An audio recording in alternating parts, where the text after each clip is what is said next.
శ్రీలంక సముద్ర జలాల్లో పట్టుబడిన మత్స్యకారులను సురక్షితంగా వారి స్థలాలకు త్వరితగతిన తీసుకురావడానికి రాష్ట్ర ముఖ్యమంత్రి నారా చంద్రబాబు నాయుడు కృషి చేస్తున్నారని కాకినాడ సిటీ ఎమ్మెల్యే వనమడి కొండబాబు తెలిపారు. ఈ సందర్భంగా శ్రీలంకలో పట్టుబడిన 4 మత్స్యకార కుటుంబాలకు కాకినాడలో ఎమ్మెల్యే నివాసం నందు Kakinada mechanised fishing boat owners welfare association ఆధ్వర్యంలో ఏర్పాటు చేసిన ఆర్థిక సహాయం మరియు రైస్ బ్యాగ్స్ ను అందజేశారు. అసోసియేషన్ ప్రధాన కార్యదర్శి నాటి బాబును బలసాని రంగారావులు మాట్లాడుతూ కాకినాడ నగరానికి చెందిన పంతాడి బ్రహ్మానందం 40 లక్షలతో కేరళ నందు ఫిషింగ్ ఫైబర్ బోట్ ను కొని రామేశ్వరం మీదుగా కాకినాడకు తీసుకువచ్చే సమయంలో GPS పరికరం సాంకేతిక లోపంతో ఆగస్టు 4వ తేదీన శ్రీలంక సముద్ర జలాల్లోకి చేరడంతో శ్రీలంక కోస్ట్ గార్డ్ సిబ్బంది ఫైబర్ బోట్ ను మరియు బోట్లో ఉన్న మత్స్యకారులు పంతాడి బ్రహ్మానందం, చింతా నాగేశ్వరరావు, కరినోకరాజు, కొప్పడి శ్రీనులను వారు అదుపులోకి తీసుకోవడం జరిగిందని తెలిపారు. సమాచారం తెలిసిన వెంటనే ఎమ్మెల్యే కొండబాబు ఆధ్వర్యంలో రాష్ట్ర ముఖ్యమంత్రి నారా చంద్రబాబు నాయుడు మరియు జిల్లా కలెక్టర్ దృష్టికి తీసుకువెళ్లడం జరిగిందన్నారు. రాష్ట్ర ప్రభుత్వం, కేంద్ర ప్రభుత్వం దృష్టికి తీసుకువెళ్లి శ్రీలంక అధికారులతో సంప్రదింపులు వేగవంతం చేసి బాధిత మత్స్యకారులను వారి బోట్ను కూడా త్వరలోనే సురక్షితంగా కాకినాడకు తీసుకువచ్చేందుకు కృషి చేస్తున్నామని అన్నారు. ఆయా మత్స్యకార కుటుంబాలకు మనోధైర్యాన్ని కల్పించడంలో భాగంగా ఒక్కొక్క కుటుంబానికి 5,000 రూపాయల చొప్పున 4 కుటుంబాలకు 20,000 రూపాయలు నగదును మరియు రైస్ బ్యాగ్స్ ను అందించడం జరిగిందని తెలిపారు.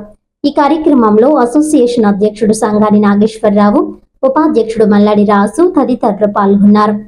సంబంధించిన బోట్ని ఆంధ్రప్రదేశ్ సంబంధించిన మనుషుల్ని శ్రీలంక వాళ్ళు దోవ తప్పి వెళ్తే అక్కడ అరెస్ట్ చేయడం జరిగింది.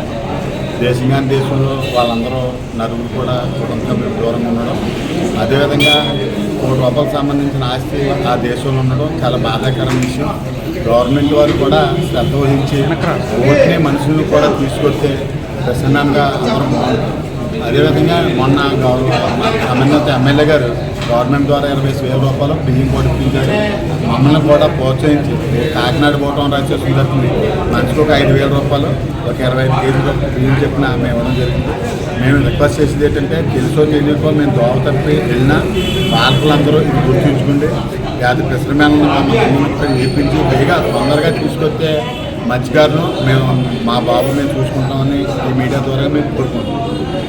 గత 10 సంవత్సరాల నుంచి కూడా కేరళ, మహారాష్ట్ర నుంచి కూడా బోట్లు కొనుగోలు తెచ్చుకోవడం అదంతా ప్రాసెస్గా జరుగుతున్న క్రమంలో 2వ తారీఖున పంతాడి బ్రహ్మానందం అనే బోటు ఓనర్ కేరళలో బోటు పర్చేజ్ చేయడం, ఆ వచ్చే క్రమంలో వాళ్ళు GPS పనిచేయడం పూర్వంగా దారి తప్పిపోయి శ్రీలంక జలాల్లోకి ప్రవేశించడం వలన ఆ శ్రీలంకకి సంబంధించిన కోస్ట్ గార్డ్ వాళ్ళు పట్టుకోవడం, మరి వీళ్ళని వెంటనే శ్రీలంక తీసుకెళ్ళి అక్కడ శ్రీలంక ప్రభుత్వానికి అప్పచెప్పడం, 18 రోజులు 18వ తారీఖు రిమాండ్ విధించడం ఇవన్నీ కూడా జరిగిపోయిన తర్వాత మన కాకినాడ కబురు వచ్చింది. కబురు వచ్చిన తర్వాత వెంటనే దానికి శాసనసభ్యులు కొండబాబు గారు చొరవతోటి ఇవన్నీ కార్యక్రమాలు కూడా ఫిషరీస్ డిపార్ట్మెంట్ తోటి అనుసంధానం చేసుకుని గౌరవ కలెక్టర్ గారితో మాట్లాడి ఆ శ్రీలంక ప్రభుత్వం అంబాసిడర్ తోటి మన ఇండియన్ అంబాసిడర్తో మాట్లాడి అక్కడ వాళ్ళకి ఏ విధమైన ఇబ్బంది లేకుండా చూడాలని చెప్పడం జరిగింది. అదేవిధంగా సేమ్ టైం వాళ్ళందరినీ కూడా రిలీజ్ అవ్వడానికి ప్రయత్నం చేశారు మన శ్రీ వనమడి కొండబాబు గారు. అదేవిధంగా మత్స్యశాఖ తరఫున కూడా ఏవైతే ప్రాసెస్ ఉందో కాగితాలు ఆధార్ కార్డు అవనండి, ఇక్కడ ఉన్నటువంటి రేషన్ కార్డు అవనండి, వీళ్ళందరూ కూడా కాకినాడ ఫిషింగ్ హార్బర్కి సంబంధించిన వాళ్ళు కాబట్టి వీళ్ళు వేరే వేరే విలేజ్లో ఉన్న నెగిటివిటీగా ఇక్కడ ఒత్తిడిచ్చి ఇక్కడంతా కూడా కాకినాడలో స్థిరపడి కాకినాడలో జీవనం కొనసాగిన విధంలో వీళ్ళంతా కూడా భరోసా ఇవ్వాలి. మత్స్యకారు మహిళలకి మేమున్నాము అసోసియేషన్ అని వాళ్ళకి భరోసా ఇవ్వడానికి గురించి ఎమ్మెల్యే గారు ఈ విధమైన కార్యక్రమం ఏర్పాటు చేయడం జరిగింది.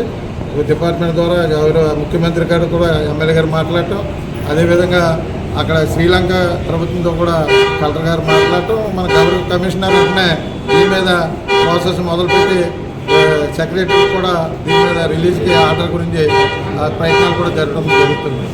నేను కోరేది ఏంటంటే మత్స్యకారులు దారి తప్పు వెళ్ళారు కాబట్టి అక్కడ కూడా రికార్డులో సేమ్ ఇలాగే అక్కడి నుంచి కూడా మనకి మెసేజ్ రావడం వచ్చింది. ఆ GPS సరిగా పనిచేయట్లేదు కాబట్టి దారి తప్పు వచ్చారు కాబట్టి వీళ్ళకి రక్షణ కల్పించడానికి కూడా మన ప్రభుత్వం ప్రయత్నించడం, ఆ విధంగా కాగితాలు కూడా ప్రాసెస్లు ఉన్నాయి. మేము కూడా త్వరగా వస్తారని ఆశిస్తున్నాం. ఎందుకంటే ప్రభుత్వం తీసుకునే ప్రాసెస్లో అంటే మన ఇండియా గవర్నమెంట్ అలా శ్రీలంక ప్రభుత్వంతో మాట్లాడి అక్కడ ఉన్నటువంటి మన మత్స్యకారులు ఎవరైతే ఉన్నారో సోదరులు నలుగురిని కూడా ఇమీడియట్గా రిలీజ్ చేయాలి. అదేవిధంగా అక్కడ ఉన్నటువంటి ప్రాపర్టీని కూడా రిలీజ్ చేయాలి. ఎందుకంటే అది 10 మందే కాదు, దాని మీద ఆ ప్రాపర్టీ వస్తే 10 మంది జీవనోపాధి మత్స్యకారులు జీవనోపాధి కొనసాగిస్తారు. అదేవిధంగా దాని మీద ఇంకా అనుసంధానంగా సంబంధించిన ఈ ఫిషర్మెన్ అందరూ కూడా ఇబ్బంది కలుగుతుంది. కాబట్టి దయచేసి మీ ద్వారా ప్రభుత్వాన్ని మేము కోరుతున్నాం. ఎందుకంటే ప్రాసెస్ రన్నింగ్లో ఉంది కాబట్టి గౌరవ మన ప్రిన్సిపల్ సెక్రటరీ గారు కూడా సెలవులో ఉన్నారు 2 రోజులనే. అది సోమవారం ఫైనల్ అవుతుంది. మంత్రి గారు గౌరవ మంత్రి దృష్టికి వెళ్తుంది.